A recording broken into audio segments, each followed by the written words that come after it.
过来，这嘛是善用在地资源。嘉义县的社区今年是提供着名额，让学生会当来做散工。学生行入去社区来做在地服务，一来会当产生在地认同，二来嘛会当学到社区服务的技能。民雄乡山中社区发展协会透过暑期工作的人力，和学生行入社区，透过体验服务社区的时代，来增加对在地认同。虽然还没有接触到老人，但是我很期待跟老人们之间的互动，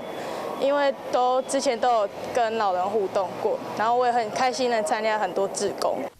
南华大学学生高培群为7月7日加入协会，受到疫情影响有暂停活动，所以讲伊大部分拢对理事长致恶，伊将工作当作是伫服务大众生活，做甲真欢喜。社局给我一个工读生，他来帮我做那个简报，因为我们简报对我们社区来讲真的是很难一件事情，所以我们刚好有这个机会，